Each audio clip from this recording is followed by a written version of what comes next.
Welcome to my chambers. With the awful events in Charlottesville, Virginia last weekend, involving white racism, involving aggressive language, involving Nazi salutes and paraphernalia, involving allegations and statements that somehow one race is better than others, the issue of hate speech has risen to the front burner. Is hate speech protected speech in America? Do you have the right to stand on a street corner and harangue a crowd on the basis of the race of the crowd? Is the most repellent speech that we hate and fear protected under the First Amendment? The answer to both questions is yes, because the First Amendment was written to protect the speech that we dislike, that we don't want to hear. And the Supreme Court has ruled on this numerous times. Here's the rule.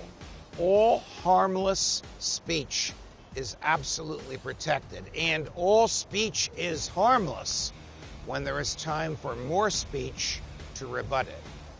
The theory of the court is the remedy for bad speech, for hate speech, for incendiary speech, for speech that makes you want to kill the speaker is not to silence or censor the speaker, but to challenge him with more speech, with better reasoning, because that's the history of free speech in America.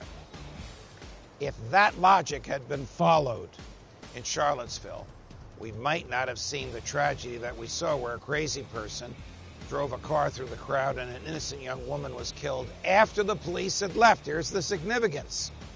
Because in America, the police have a duty to protect the speaker and to protect the audience, so that the speaker can speak and the audience can hear and the audience can react.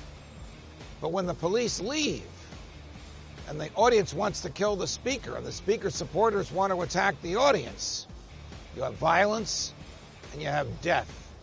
You also have the death of free speech. So in America, if we want to pursue happiness, we have to be able to say whatever comes to mind. Tolerance and patience will win the day, not censorship. Welcome to my chambers. Fight the good fight.